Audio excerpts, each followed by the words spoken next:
What's up, everybody? All right, we are live. This is Everybody Settle Down, Charlie Marlow, the great Eric Messersmith. It's been a while since we got together here on the old podcast, just because things were crazy. My kids were sick. My family was sick. I was out of town. So, Eric, I missed you, buddy. How you doing? Doing well, man. Yeah, it has been a while, but good to be back. Okay, let's start here because we're gonna try to gear this towards sports fans. But to me, it's funny. As we were getting ready for this show, I was thinking to myself, what the F are we gonna talk about sports wise? Because there's nothing going on right now. At least for me. I'm not really into college basketball. I used to be growing up. I used to love Ohio State basketball. I went to Bradley. We have a pretty damn good mid-major basketball team. I'm here in St. Louis where Mizzou is really, really good. But honestly, I don't know if I've watched 1 second of college basketball this entire season. However, a couple weeks from now, I'll be all into March Madness because I think the first 2 days, that Thursday, Friday of March Madness, maybe the best 2 days in sports. Yet I have no idea what's going on with any team. I know. I'm the same way. Similar. I used to fill out the bracket every year, fill out multiple brackets, be in multiple, bracket pools to try to win money. I haven't even filled out a bracket the last few years, but I still do enjoy watching the first couple of days, even though I'm so disconnected from college hoops. I heard somebody say the other day, I think it was on Pardon My Take, they were saying this is actually the worst sports dead period of the year, even more so than the summer during the All-Star break. I don't think that's true. Because I'm an NBA guy, and so the last quarter of the NBA season is when teams really tend to start to pick it up, and that's what we're entering now. Plus, you have the post-deadline, trade deadline moves, so you get to see Luka now playing with the Lakers and Jimmy Butler with the Warriors. So if you're into the NHL or NBA, this is really the best time of the year, the end of the regular season, start of the playoffs, teams fighting for position. But I can understand if you're really not into those things in college basketball, that this would be the dead period because you have baseball is around the corner, but it's not quite here yet. The Masters is around the corner, but not quite here yet. And of course, in the NFL, all you really have, you don't even have free agency yet. All you have right now is the scouting combine, which God help you if you're someone who watches a ton of that. Yeah, it's funny you say you're an NBA fan now. I'm wondering, is that because you're in LA? You got LeBron. You just made the deal for Luka, and I'm watching you guys, yourself and Brian Johnson. You're talking basketball. You're talking the Luka trade and all that. And I actually, growing up, now I was kind of an Oakland A's fan because of Jose Canseco, but I think when I was a kid, and then even into my teens and early 20s, I was probably more of a Detroit Pistons fan than really any other. I mean, Ohio State football, but in terms of professional sports, the Pistons had their bad boys years. I was pretty dang young, but my dad was into it. I was probably like, what, 6, 7, 8 years old when they went back to back. But then that Pistons team in '04 that won it all, I loved Ben Wallace, loved Chauncey Billups. And then I was working in Lansing, so I would cover a good amount of Pistons playoff games. And so that was after they won the championship, but they were still good, right? Those Pistons teams, they went to the Eastern Conference Finals a ton of times. Then they finally lost to LeBron and the Cavs. I think that was like '07, '08, whatever it was, '06, '07. I can't remember the exact year. But I'm telling you, man, and you used to live in St. Louis, so I'm wondering. I blame St. Louis on me losing all my passion for the NBA because ever since I got here, we don't have a team. I feel like on sports talk radio, you can't really talk a lot of NBA, although there's great players. I mean, I was covering Bradley Beal, Jason Tatum, right, from St. Louis. But I don't know. I'm going to blame St. Louis because since I moved here, I feel like my NBA passion and fervor has just fallen off a cliff. Yeah, NBA has always been my second favorite sport, behind the NFL, pretty much my whole life. And so I was always into it, like especially in the early '90s with the Jordan era Bulls. I wasn't necessarily a Bulls fan, but I loved watching those teams, and I loved the Jazz. I was a John Stockton fan.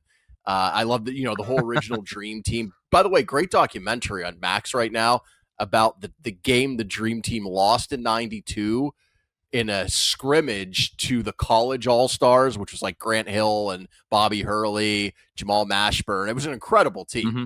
And they lost a scrimmage in that summer of '92. It's become like folklore. So there's a really good documentary on Max right now that was produced by TNT about that. I think it's called like The Team That Beat the Dream Team or something like that. And all these guys are on there, like Magic's on there, Jordan, Larry Bird, and then all the college kids that beat them. And they have some of the video of the game, which is, pretty cool to see. So that era of basketball, I always loved that. I did have a team in central Pennsylvania growing up because we were so far away from Philadelphia and there wasn't a team in Pittsburgh, obviously. So I actually became a Laker fan back then because of Magic Johnson back in the 80s.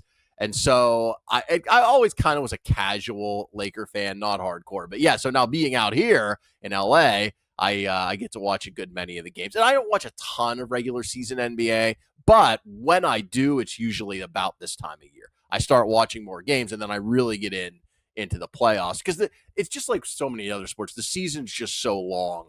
I thought PK Subban made a great point the other day. Did you see that clip where he was talking about the difference between the NHL and the NBA?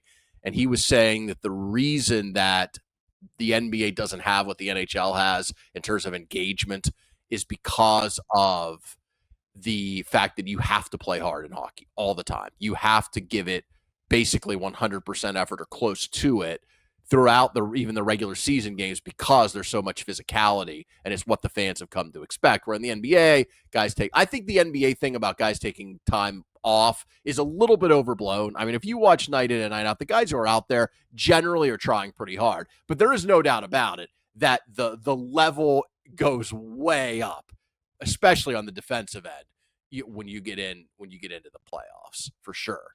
Yeah, it's funny that Four Nations tournament, and you're talking about PK Subban, where he was comparing NHL to NBA, and that Four Nations tournament got so much hype, and you had the fights in the first game between USA and Canada, and the Kachuk brothers, talking about St. Louis, two guys who grew up in St. Louis. You had 3 fights there, whatever it was, in the first 9 seconds. And so we've talked about this before where I kind of follow everything on social media. For me, I'm following it on X. And maybe this also comes down to media consumption habits.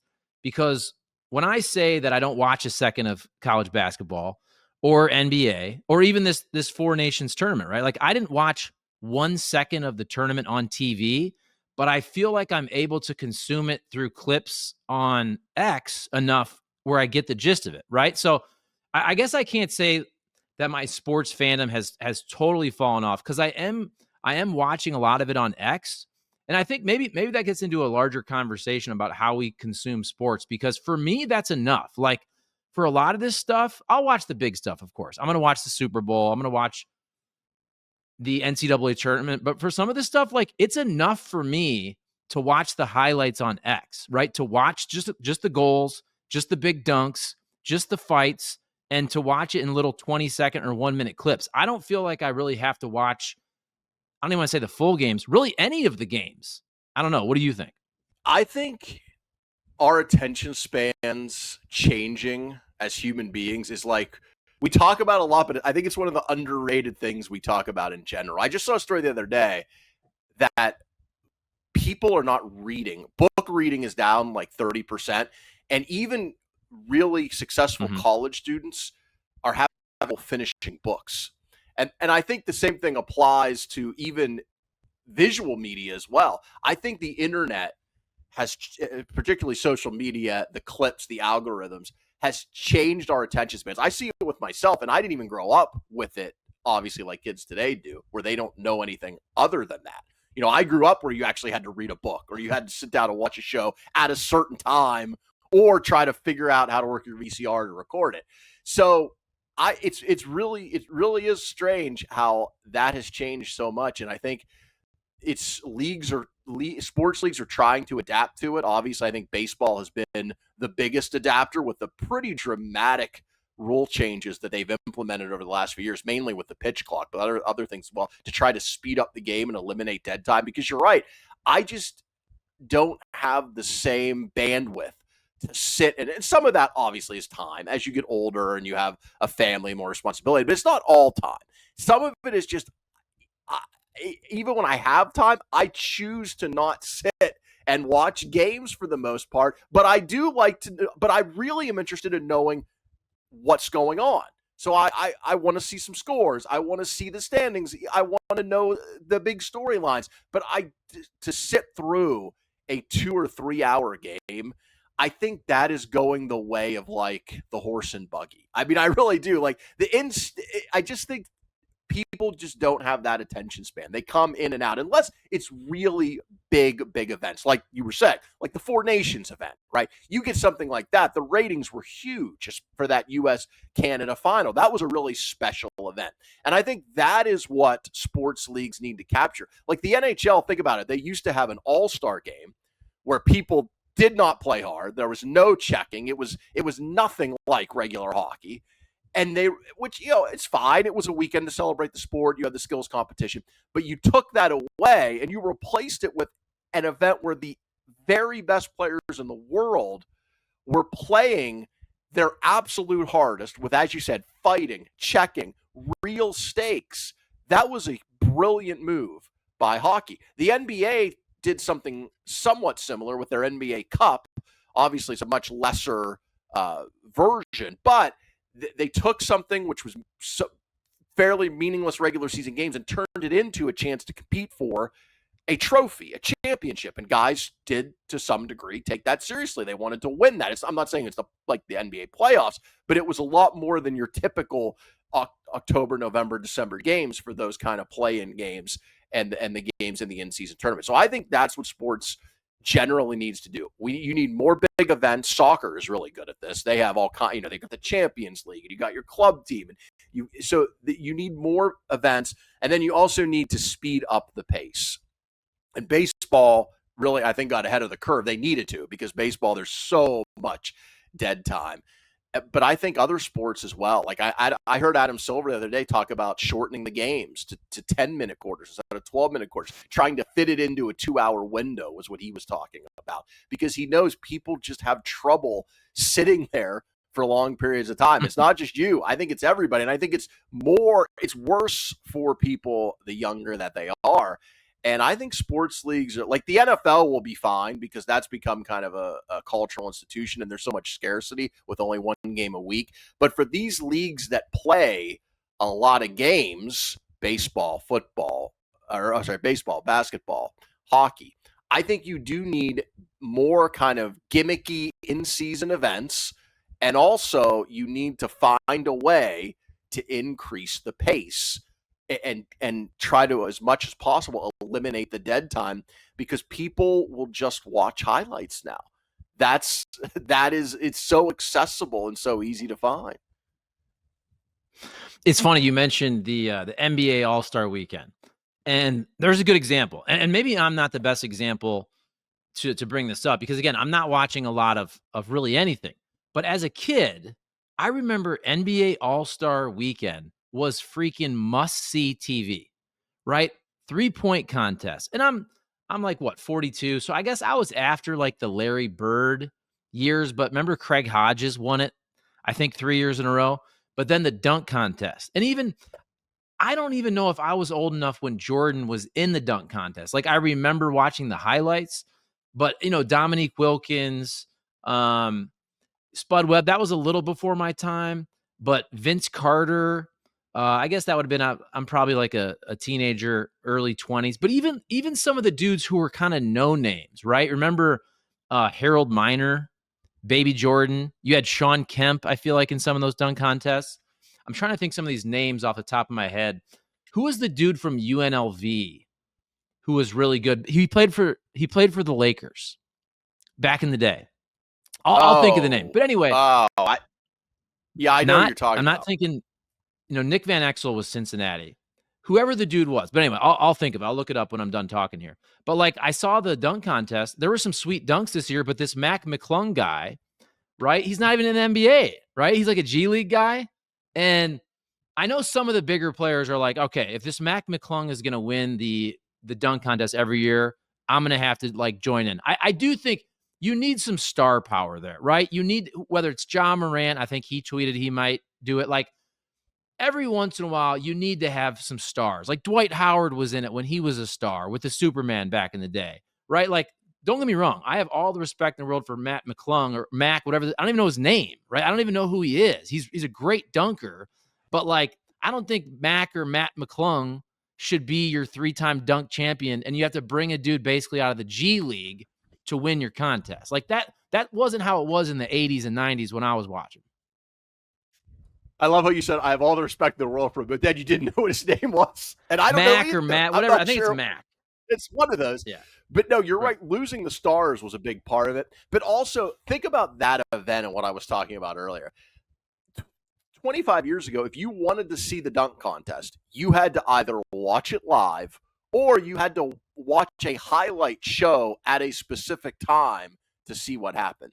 Now, you don't have to do either of those things. You can be watching a movie while the dunk contest is going on, and on your phone, see all the important moments. Like, I didn't watch a minute of the dunk contest live, but I saw all of the big dunks in 10-second clips, either that night or the next day. So that's what I'm talking about. And look, for sports, everything is fracturing in media. It's not just sports. People are they're on YouTube all the time. YouTube's the number one broadcasting platform. Isaiah J.R. Ryder is who I was thinking of. Isaiah J.R. Ryder. J.R. Ryder. That's who I was thinking of. God, that goes back. So I think everything is fracturing. People are cutting the cord. They're doing what we're doing right now. They're watching YouTube, listening to podcasts. They're on Twitch streams. Everything is fracturing, right? So sports, in some way, is better positioned than almost anything else, because if you want to know what's going on and you want to see it, you have to watch it live. And that is a tremendous advantage, and that's why sports rights fees have continued to go up, even though audiences have shrunk by and large, except obviously for the NFL and to some extent big-time college football. Like, the World Series ratings are way down from what they were 40 years ago. NBA ratings, there's been big stories about that this year. They're down from what they've been. And I think that is going to continue.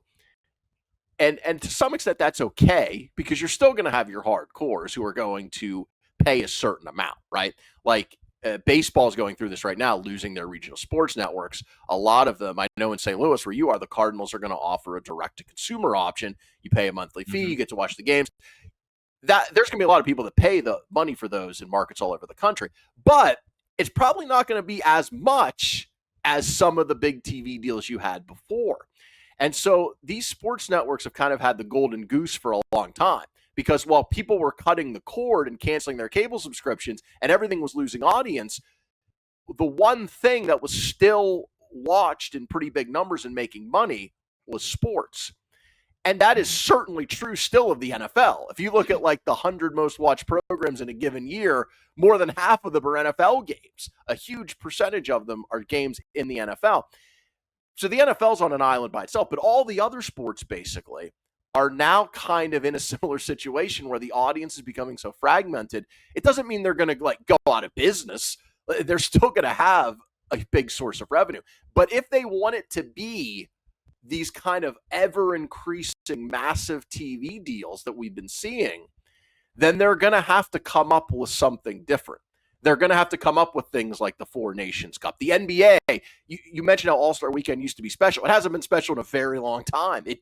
Yes, when we were growing up, it was. So this year, I give them credit. They tried. They tried a new tournament style with 4 teams playing games to 40.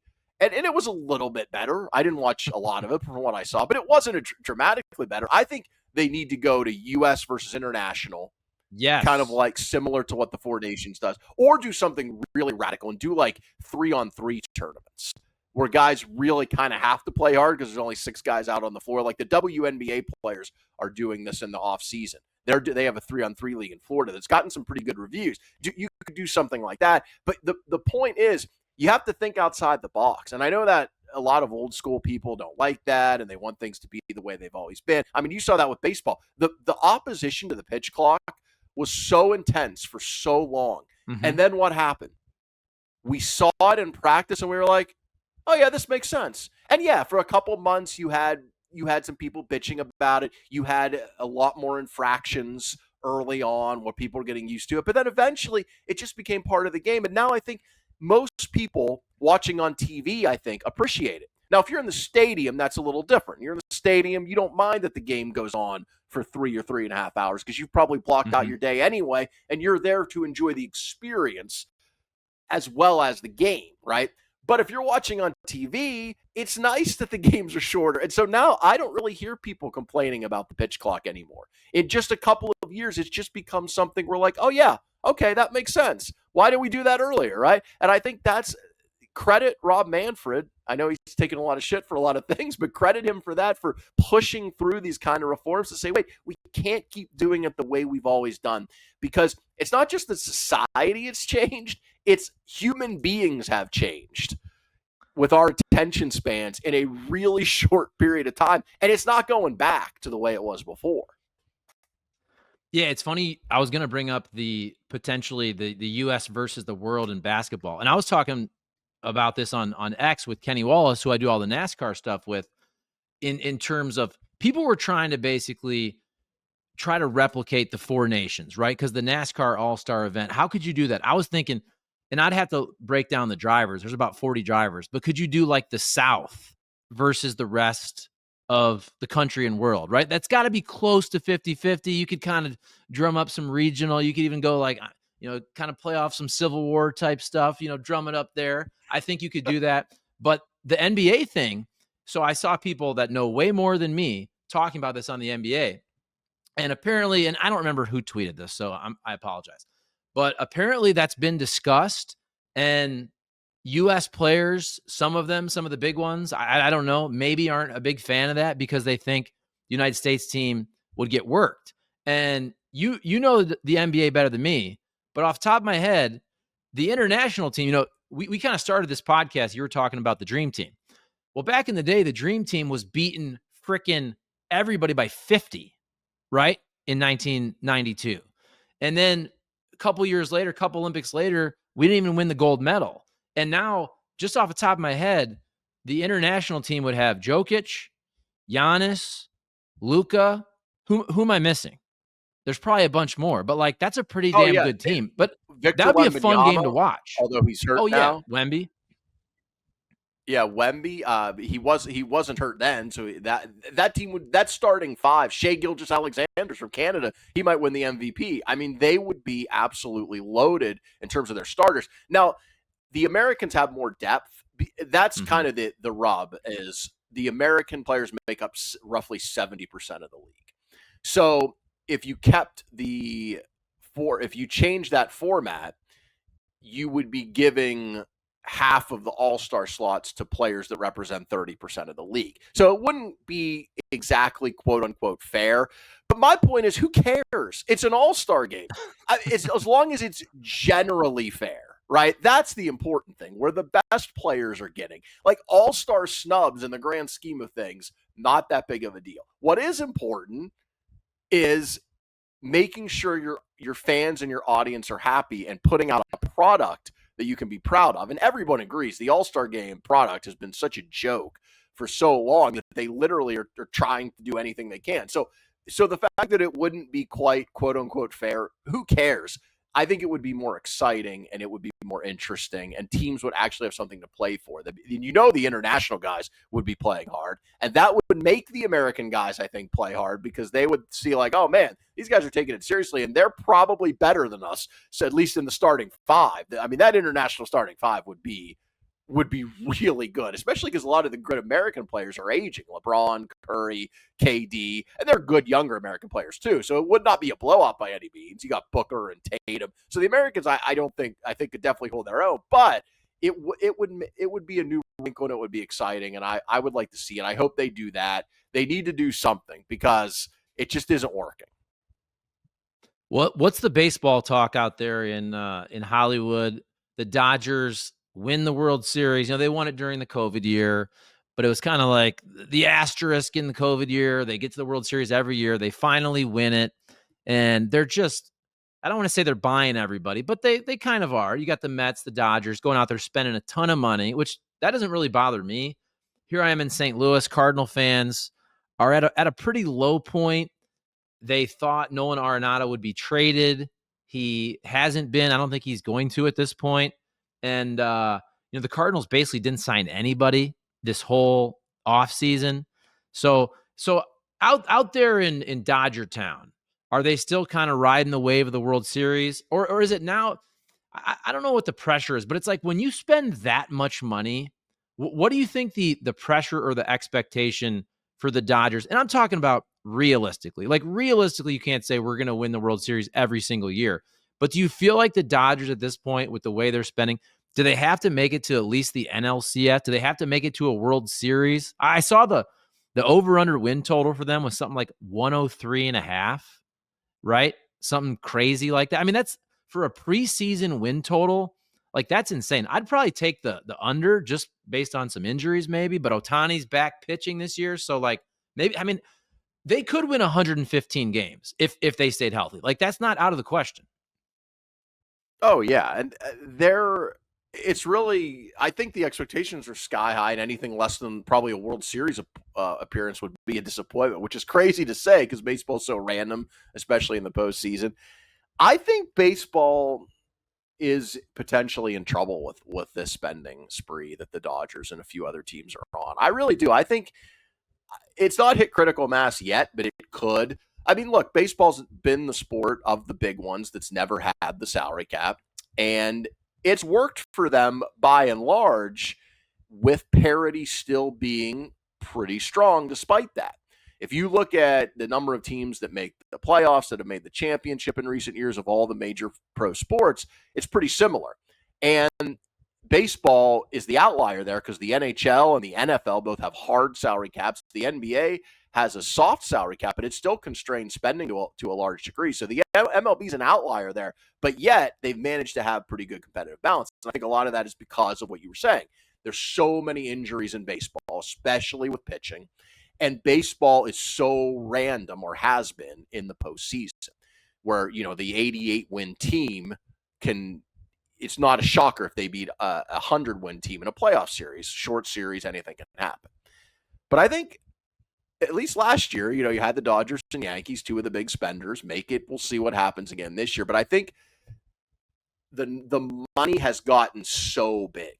Like, it's one thing if you were spending, I don't know, 20 years ago, if you were a big market team spending $150 million on payroll and a small market team was spending 50 or 60.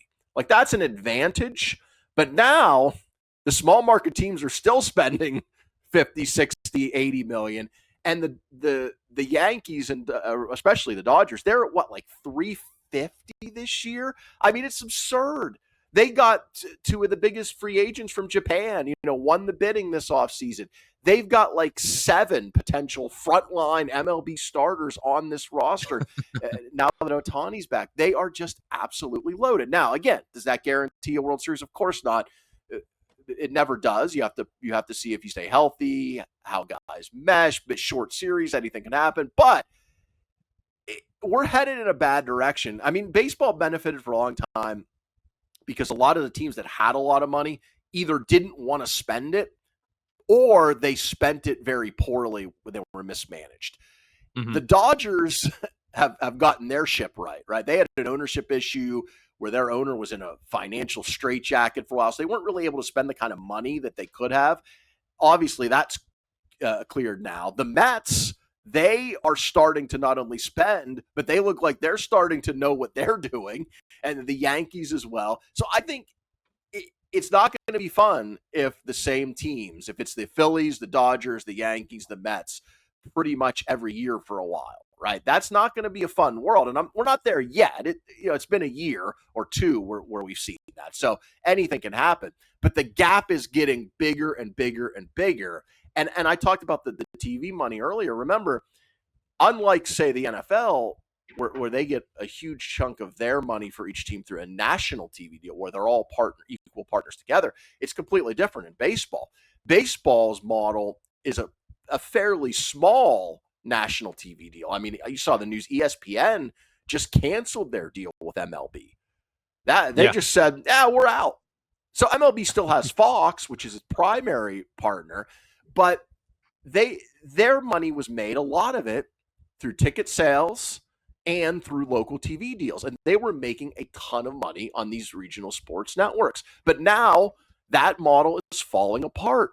And these teams are scrambling to try to produce these broadcasts, sometimes in combination with MLB, and then try to market them and sell them themselves. And they're going to lose a lot of money on that. I mean, where you are in St. Louis, the Cardinals have said part of the reason, or maybe the reason, they didn't sign a single free agent and didn't spend money is because of the collapse of what used to be called Bally Sports with these regional sports networks. And now they don't know what they're going to be able to make in terms of their local revenue. And this is the Cardinals. This isn't the Kansas City Royals or the Rays. This is a franchise that draws 3 million fans a year. That is in a decent size market, not a big market, but a decent size market, and has maybe outside of the Yankees the richest history in the sport. The best fans in baseball, like an incredibly massive fan base. And they are now like, well, we're going to be a lot closer now to the Royals than we are to the Dodgers. Now, I know some people will say, well, that's because they have cheap ownership. I don't think so. I think it's because they are making a conscious decision to realize kind of where they are in the pecking order with the regional sports network model drying up. And like I said, we're at the beginning of this, so I don't want to overstate it. Maybe baseball figures this out, and all of a sudden, all of these teams that had that revenue pullback because of Bally Sports going bankrupt, maybe they figure it out, and maybe the digital product sells really well, the direct-to-consumer product that a lot of these teams are getting up and running, and maybe they find other revenue streams. Sports gambling is really something that could help save a lot of these teams. They partner with sports gambling operations in their states where it's legal, which is most states now. And so that's possible that we come out of this, and in 5 years, it's no big deal. This was just a blip. It was an anomaly, and everything's back to kind of the way it was. But I think it's very possible that it's not. And the Dodgers just keep spending $300 or $50 or $400 million a year. And they just keep, they and the Yankees and the Mets and the Phillies just keep buying the best free agents year after year after year. And then I think you have to have a real conversation. And I would not be surprised if the owners really make a push for a salary cap, which I think is long overdue in baseball of some type, because it's getting to the point where it's going to really affect the competitive balance. And like, if you're a Cardinal fan this year, and I follow, still, obviously having worked in St. Louis, follow a lot of Cardinals fans online. I really see like apathy setting in, which I never thought I would see that. And if that's happening with the Cardinals, what's going on with the Rays or the Marlins? Like, if Cardinal fans are apathetic. Right. And it's funny when you're talking about the Dodgers, the Dodgers have it both ways, though. They have the best of both worlds because, if you think about the Rays back in the day, how they built it on the cheap, and you had Andrew Friedman, who now is running the Dodgers. And so the Dodgers are now the model organization in baseball from a development standpoint. And oh, by the way, they're also the richest. I mean, up there with whatever, the Mets and the Yankees. But not only can they go out there and buy the best free agents, and look, everybody wants to go there. You mentioned this earlier. Clearly, all these Japanese players, remember back in the day, back in the late 90s, early 2000s, it seemed like all the Japanese players went to the Seattle Mariners. Well, now they're all going to the Dodgers. And I don't even know the names of some of these guys, by the way. Obviously, I know Ohtani, the guy they brought last year. But this other guy they brought this year, I was joking in St. Louis because the thought was, oh, this guy, he doesn't like the bright lights. He doesn't like the media. So maybe a small market team has a chance. Of course not. He goes to the Dodgers. Like, the Dodgers get every Japanese player as well. And then you're talking Cardinals and the gambling. So it was Bally Sports Midwest. And what is it now? It's FanDuel Sports Midwest, right? And Missouri just legalized gambling this past November. But it's weird. Like, there was just a report that it's not going to be implemented. It has to be implemented, I feel like. I think legally there's a date in December that it has to be implemented. But I think people thought NCAA tournament, opening day, whatever it is. Well, there's just a report last week that it's not even going to be out till fall. I'm sure it'll be ready for football season. But I also think TV-wise, that's the one thing that if you're a sports fan, like, you're going to pay. If you love the Cardinals or the Blues, whatever it is, that's the one thing you're going to pay for. I think what's going to suffer, and there was complaints about this too with YouTube TV. YouTube TV just went up apparently quite a bit. I saw a lot of people complaining about that on X in the last month or so. I think a lot of people are going to ditch YouTube TV. They're going to ditch Direct TV, and they're just going to do the sports streaming. That's probably what I would do at this point. If I didn't have to watch the Cardinals for, that's a good question. If I didn't have to watch the Cardinals for work, I don't even know if I would pay for the streaming. Honestly, that's weird to say, but I feel like it gets back to the conversation we had earlier where I feel like I get enough consuming the highlights on social media. But the diehard fans, I think they're going to choose the streaming monthly subscriptions over the cable. Yeah, the ones who care, the issue for sports is, for a long time they made money from the people who didn't care because of the cable bundle.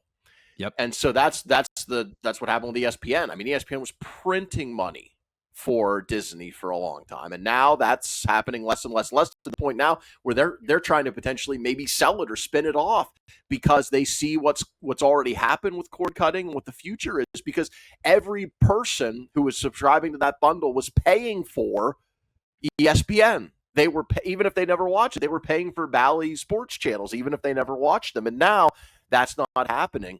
And I just think it's not sustainable for baseball. Unless they figure out some type of model, it's just not sustainable. The estimated payroll is 2025. The Dodgers, $321 million.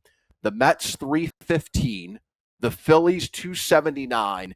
The Yankees, $271. Then there's a $40 million drop, and it's the Blue Jays at $232. Then there's another 25 or so million drop, and you've got the Rangers, Astros, Braves, Dodgers, Angels, all around $200 million. But if you go down the list, it doesn't take long before you're getting down to the $122 million, the Cardinals that we're talking about. So think about that. That's what? A little around a third of what the Dodgers are spending. The Royals are at $115. Cincy's at $103. Pittsburgh at $75 million. The White Sox at $59. The A's, soon to be in Vegas, $55 million. The Marlins at $47 million. So the Marlins payroll, I'm no math major, but that's roughly 1/7 of the payroll of the Dodgers. I mean, think about that. In the NFL, every team spends roughly the same amount of money on player costs every year, within, say, a $20 or $30 million range. Nobody is even double another team. Same thing pretty much with the NBA and in the NHL as well. And in baseball, you've got the team at the low end having a payroll of 1/7 of the team at the top. Now, that doesn't matter if the results aren't correlated much with how much money you spend, which was generally true in baseball for a while.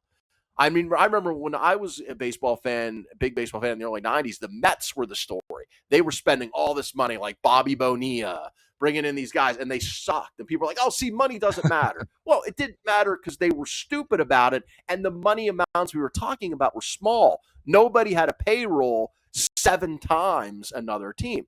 But now, just like everything else in society, inflation, the massive amount of money people pay for sports rights, the money's gotten so big that I just don't think this is going to reverse itself.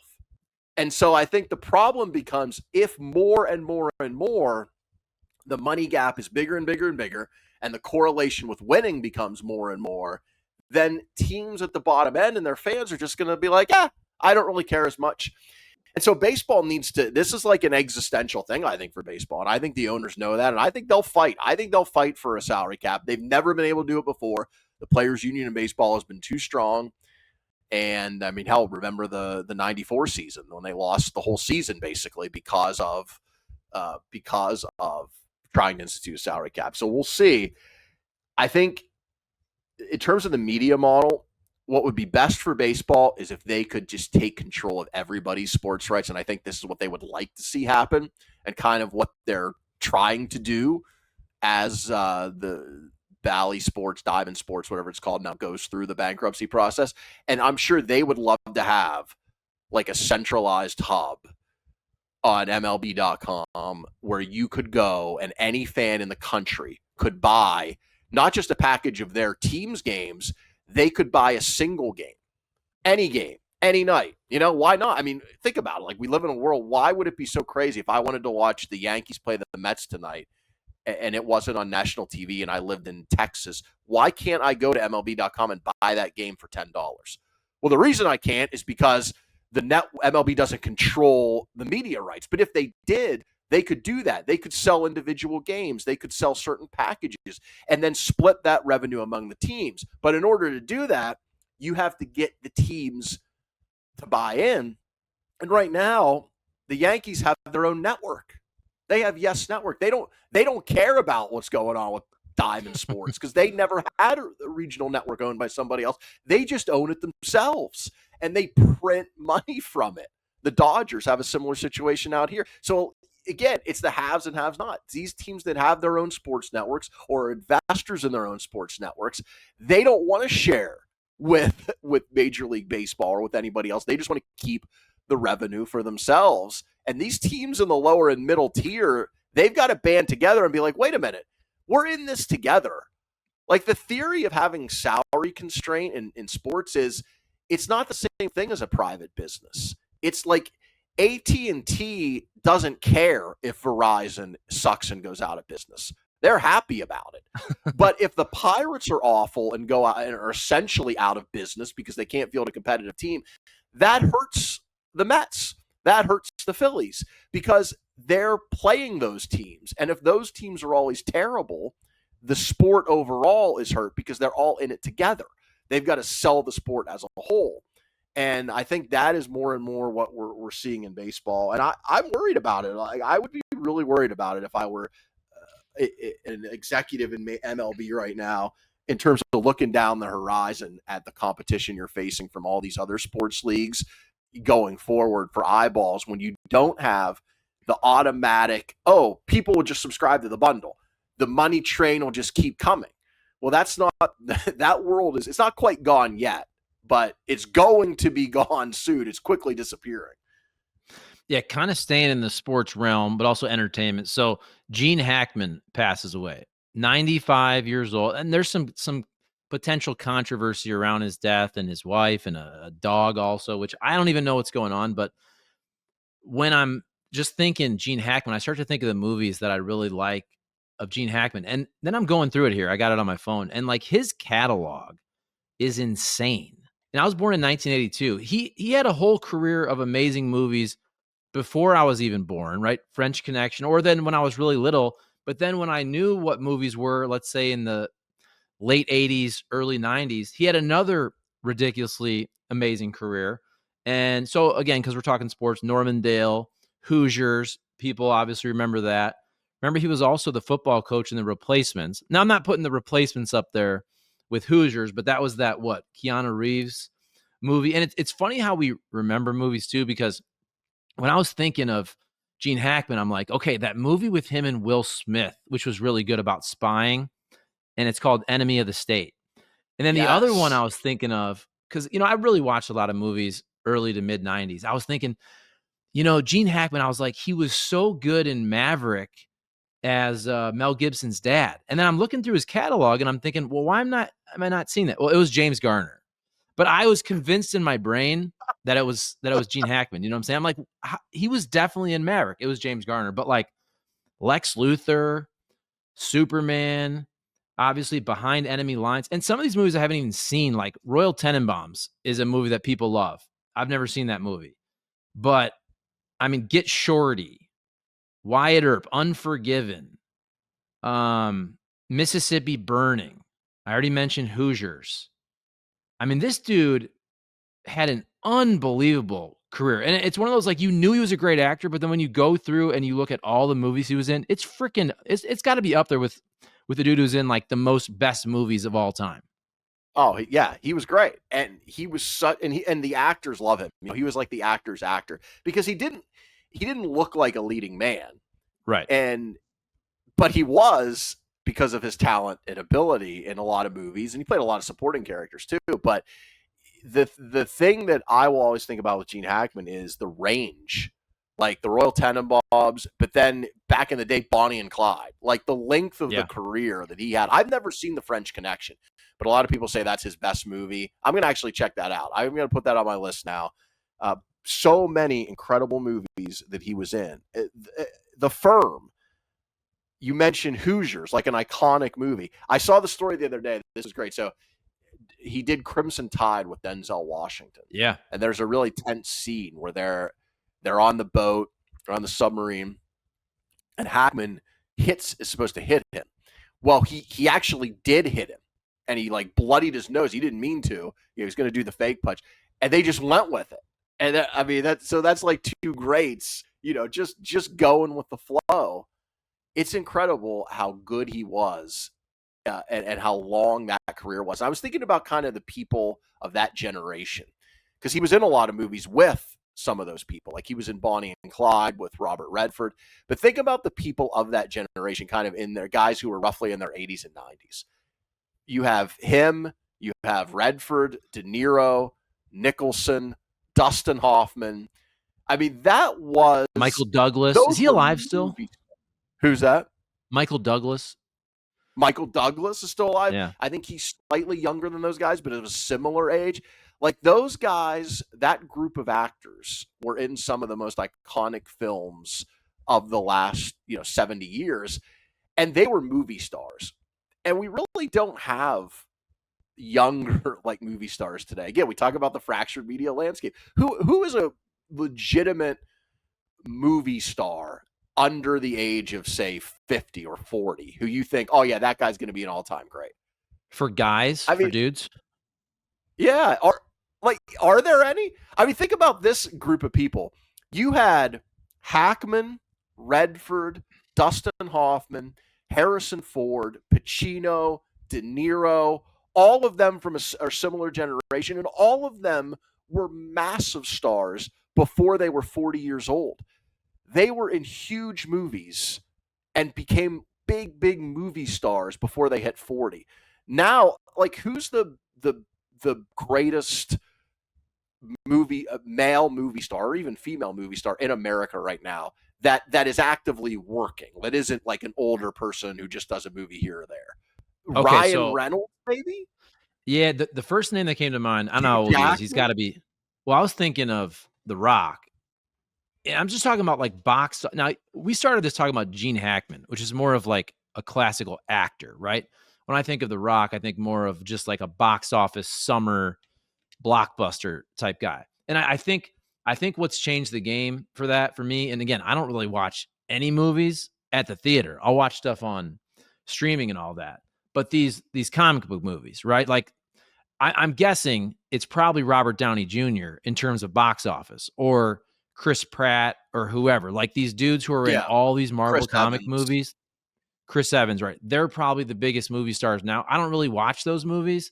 I know I've read an article where somebody said Glenn Powell, this dude, is the next big star, but like I don't know. I don't know anything about and maybe he's like the next Matthew McConaughey, where he starts out with like these rom-coms and he becomes more of a serious actor. But yeah, Gene Hackman is in a different category. Like I'd put him in more like the Tom Hanks, Kevin Spacey, not off the field, but I'm talking about like who is the guy that was so good in God, see, I'm losing my mind here.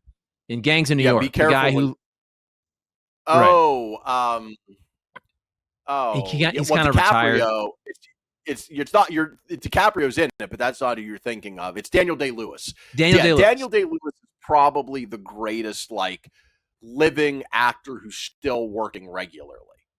Yes, and in big movies, he's amazing. But he's probably in his 50s, maybe 60s, and he might be done. I don't feel like he's done much lately. Yeah, he's not a young man. Even The Rock, who you mentioned, who I agree is a big movie star, he's probably 50 now, right?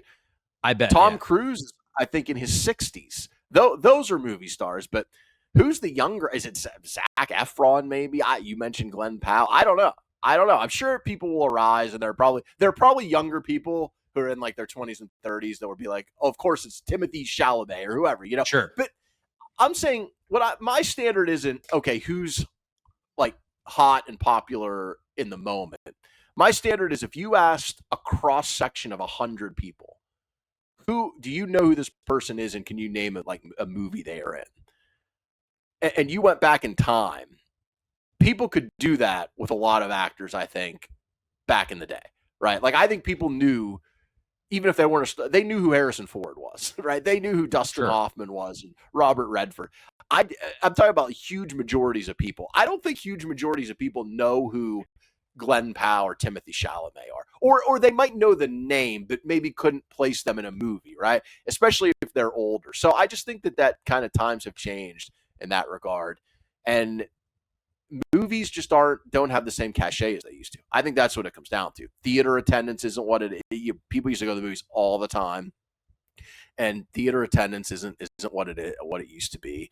And the Oscars are coming up this Sunday. I don't think that kind of has nearly the cultural cachet that it used to. There's just so many more options now for of what you can do, and also the home experience has really caught up to the theater.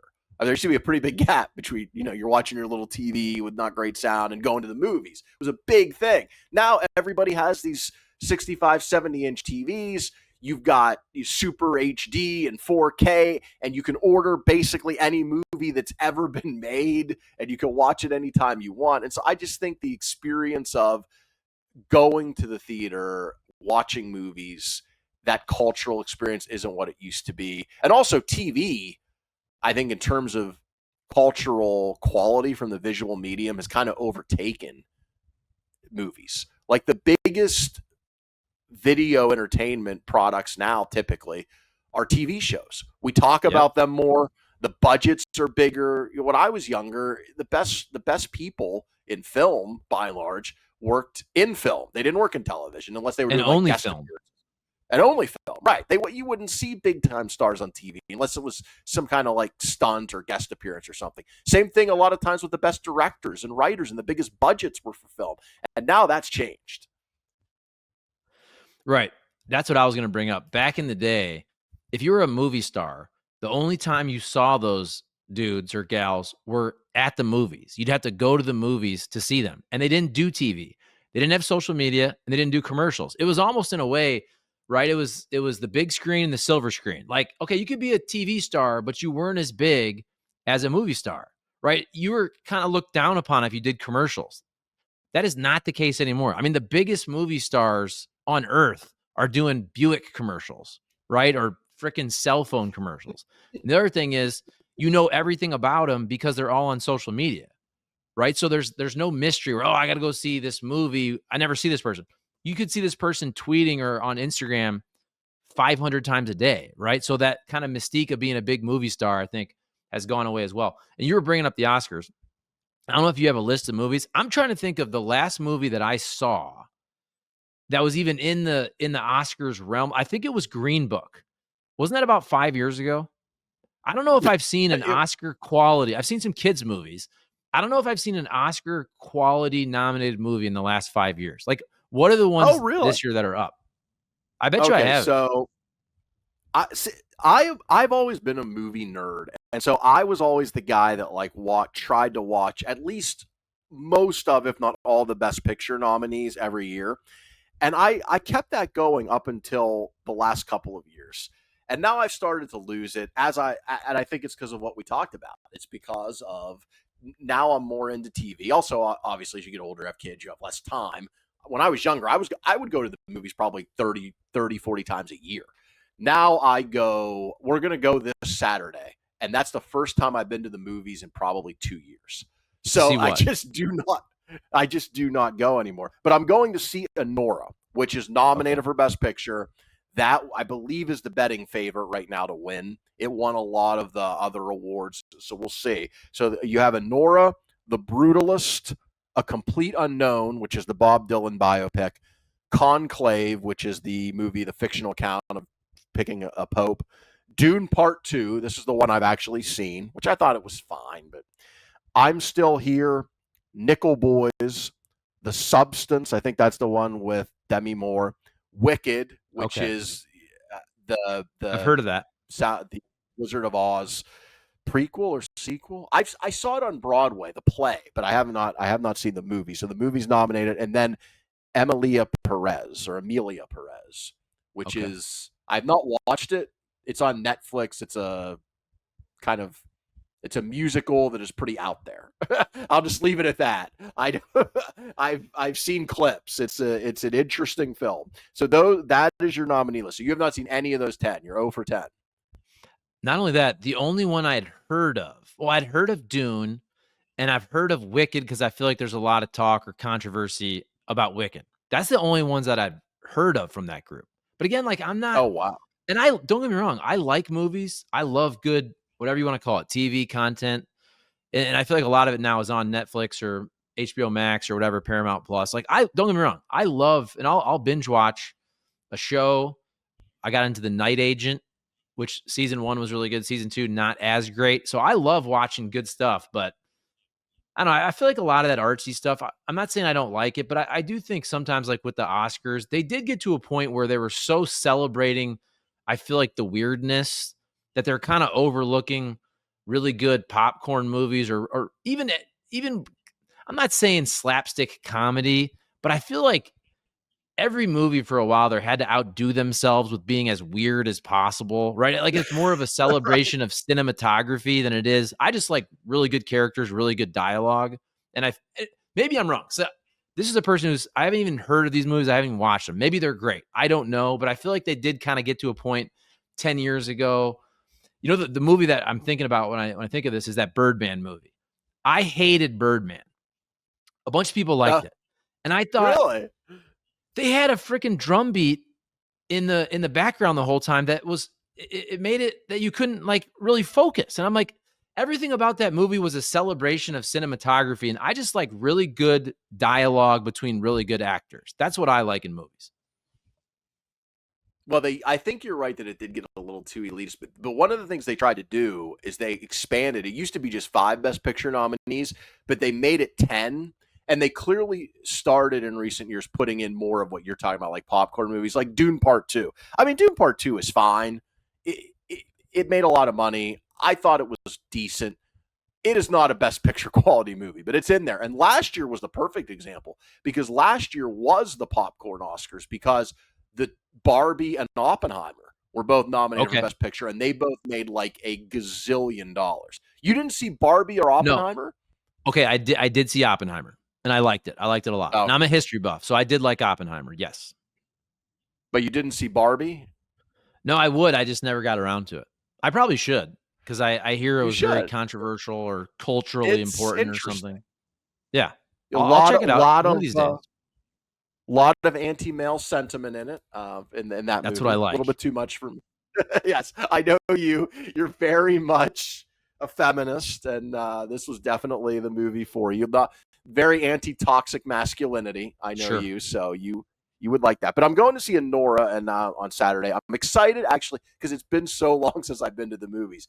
But like you were talking about, in a world where you have most people have a really good home viewing experience. I mean, hell, people have like, you can get a sound bar for like $100, and the sound bar gives you like incredible sound all through your room. We've got these big TVs. We can watch anything. It just the movies just don't seem as special. So I'm Mhm. excited to go back to movies. I was telling my wife like it'll be weird walking into the theater for the first time in like 2 years, smelling the popcorn again. It's like going back in time. I'm excited. Yeah, see, now I have seen like Migration, that was a kids animated movie. But we don't even see that many movies in the theater with kids. Everything's on streaming, right? Like Moana, I feel like my kids went to see Moana 2 in the theater, but I feel like you can get all that stuff on streaming now. All right, well, let's shut her down there. We're almost there at an hour. Everybody settle down. The sports entertainment version, Charlie Marlow, Eric Messersmith. This is also available if you're watching on YouTube, but also on Kenny Wallace Media Podcast. Eric, great to see you, buddy. We'll see you next week.